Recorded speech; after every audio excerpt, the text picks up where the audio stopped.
So, maganda po ito para sa ating lahat kasi ito yung tamang proseso. Talagang seryoso na rin po ang pagharap at pagrespeto, pagkilala ng kampo ni Sara Duterte at ng kanyang mga abogado sa kasalukuyang majority ng Senado under Senate President Gatchalian. Kahit nung isang araw pa na siya ay acting Senate President at Senate President for temporary lang, nakipag-ugnayan na rin ito ho sa tinatawag na pre-trial conference. At yan ho ay magandang pangitain dahil yung pagrespeto sa proseso sa impeachment trial na sinimula na ho yung tapos na halos yung pre-trial, magsisimula na yung actual trial, ito yung nakikita natin. Pakinggan ito, sinasabi ho ni Attorney Powa, yung abogado. Manipulation of facts, simplification of issues, para lang mapabilis at maging orderly yung trial. Sir, what do you hope po dito sa pre-trial conference? Well, it's a normal process naman. So it's just really, yun nga, simplification of facts, simplification of issues. Sige. Attorney. See you later. Ingat, Okay, sir. so ayan, Thank you, sir. So ayan nagpapatunay lang po na talagang hinaharap nila yung usapin ang kaso. Yun. Sa side ng prosecutors, walang problema. Mula pa noong Monday, ay tuloy-tuloy na ho yung kailang pagsusumiti ng lahat ng mga dokumento, listahan ng mga testigo para nga ho dyan sa pre-trial na ginawa. Kasi mahalaga yan. Parte ng proseso. Ang prosecutors, taga-usig, defense counsel ni Sara Duterte sa impeachment case ay naghaharap with the Secretary General ng Senado ng Impeachment Court para ho sa proseso na dokumento. Ayun na. Yan ho yung kaya sabi ko magandang balita kasi merong proseso at hinaharap na nila ang proseso. Hindi kasi ginawa ito ng Defense Counsel nung nasa Justice Committee pa lang sa Kongreso. Talagang hindi sila nagpakita. Kahit nakapitong hearing doon, wala talagang ginawa yung kampo ng mga abogado ng Vice President. Ngayon, nasa Senado na, magta-trial na, mayroong pre-trial na ginawa, conference na tawag, pre-trial conference, maganda yung pakipag-ugnayan at pakikipagtulungan ng Defense Counsel. Ayun. Kaya nga isang araw na intriga pa yan eh. Pilit na sinasabi ng mga oposisyon na pro-Duterte senador, huwag irespeto sila Gatchalian, huwag irespeto majority. Pero itong grupo ng mga abogado ni Vice President, hindi. Hindi pinakinggan nyo. Sa halip, nakipag-ugnayan sa Senado nung isang araw pa. Acting President pa lang si Gatchalian. Kaya nga parang mayroon something doon eh. Hindi napigilan ng grupo ni na Cayetano at Marcoleta na huwag irespeto yung Senado dahil tingin nila illegal. Pero yung ang abogado ni Sara Duterte nirespeto noong nakaraang linggo at hanggang ngayon, lalo na ngayon, elected Senate President na nga at magkakaroon na nga ng trial. Yan ang positibo. Kaya, no? Kasi mga abogado, sabi ko naman sa inyo, mga abogado lahat yan, alam nila ang proseso. Naghanap lang sila ng tamang panahon. Kung wala sa tingin nila mali yung proseso sa Kongreso, hindi sila nagpunta ron. Ngayon sa Senado ay tama na, ayos ang proseso, may tamang liderato, kahit acting pa lang noon, hanggang ngayon, sinunod nila. Ayun, di ba? Kasi kanya-kanyang trabaho yan. Ako naman, hanggat maaari, pinapaliwanag natin ito. Kasi laging ang sinasabi natin, rule of law. At yung pre-trial, actual trial, parte ng rule of law, due process. Ayan. Huwag kayong maniwala dun sa, magpapapaniwala dun sa mga pinapaliwanag puro harassment, puro panggigipit, politika lang. Hindi po. Iba ang politika, iba ang harassment. Ang harassment, walang ebidensya.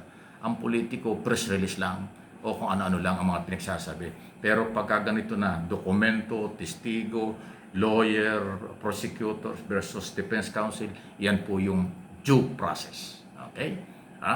Huwag kayong magpalinlang dahil marami ho mapanlinlang na nagsasabing sila ay hinaharas, sila yung nangharas, pero pag binalikan, sila daw yung kawawa. Sila yung maiingay, pag binalikan sa tamang dokumento at proseso, sila daw yung ginigipit, sila daw yung biktima. Kita mo niya? Kasi hindi nila alam ang kanilang ginagawa. Akala tama. Dahil nagpagamit at sila, madalit sabi, sila naggagamitan. Dito po sa aking mga channel at sa ating araw-araw na ginagawa, walang gamitan dito. Sarili kong itong interpretation, sarili ko itong paniniwala at observation at opinion base sa nangyayari, base sa proseso. Yan po yung mahalaga. Hindi tayo sasali sa shortcut na proseso, sa political proseso na kampihan at siraan. Wala yan. Ibabalita ko yan pero hindi ko yan paniniwalaan. Yung tamang proseso na katulad ng ginagawa ngayon, salamat sa mga abogado ni Sara Duterte nirespeto nila ang Senado. Nirespeto nila ang pre-trial, susunod sa actual trial, at lalaban ng ebidensya, laban sa ebidensya, testigo, laban sa testigo. Yan ang maganda. Lalabas ang katotohanan. Trial before decision. Trial and decide. Hindi dismissal. Ayun. Sinabi nga ni Atty. Poe, parte ng proseso ito, kaya sinusunod nila. O, di ba? Pero pag papakinggan natin yung kanilang mga supporters at mga vloggers, kahit yung mga abogado pa, walang karespeto sa gobyernong ito. Walang karespeto sa mga nangyayari. Mali po yun. Dahil yun ay kayabangan, panghihikayat ng kaguluhan, panghihikayat at panlilinlang sa mga taong kanilang nagagamit at nagpapagamit naman. Kaya maging maingat po tayo, ha? Mahirap po pag kayo nagpagamit at nagkaroon ka ng problema, bandang huli, sulong-sulong mo ang problema. Pag nagpagamit, tapos sumablay, iiwan kayo sa ere. Marami na hong testigo na nagsisi sa bandang huli dahil iniwan sila pagkatapos silang magamit. Marami na hong mamamayan ang naiwan sa alanganing sitwasyon nang sila'y makasuhan, nang sila'y makulong, nang sila ay nawalan ng trabaho dahil nagamit ng mga mapagsamantalang grupo. Huwag kayong papayag dyan. Yan ay lahat pansamantala lang. Di ba? Pero manindigan sa tama, walang pwedeng manggamit. Manindigan sa tama, mahaba ang usapan, mahaba ang kalayaan, at walang kasabit-sabit kapag nasa tamang proseso. Ayun lang yun di ba? Please like, share, subscribe, and follow sa atin pong mga channel dahil mahalaga po tayo ay nagkakarinigan, nagpapaabot ng mga ganitong paliwanag. Mabuhay ang lahat ng mga abogado na magtatag-isa ng talino at galing sa papalapit na matinding coverage, matinding aabangan ng mamamayang Pilipino ang impeachment trial na magsisimula na sa July 6. Wala na makakapigil dyan. Kasi nga nagkaroon na ng katahimikan at nakontrol na pangkalahatan, legal na ang mga senador na nakapwesto ngayon. Kaya sa assize, ay simula pa lang yan.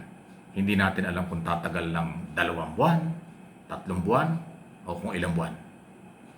Dahil hindi natin pwedeng madaliin yan. Although, ang sinasabi ng iba, yung kung ilan man yung article of impeachment, ilan yung mga kaso, 2 lang daw po ang mapatunayan, 2 lang daw po ang masabing malakas na, pwede na magbutuhan. Ayan, kung ganoon, mapapadali. Pero pag tinapos mo yung 4 na mabibigat, threat, destabilization, pangalawa, bribery, unexplained wealth, tapos confidential fund, 4 po yan ako. Pag tinapos mo yan, sabihin natin isang kaso, 1 buwan. Di 4 na buwan. Mahaba-habang pagbabantayan. Pero hindi ho tayo magsasawa. Kahit na ilang buwan abutin yan, magbabantay ang aking mga channel. At ibibigay ko po ang panahon dyan para iparating sa inyo. Bibigyan natin ng mga pagpapaliwanag at opinion, interpretation sa kanilang mga sinasabi, gagawin at mga dokumentong ihaharap. Abangan!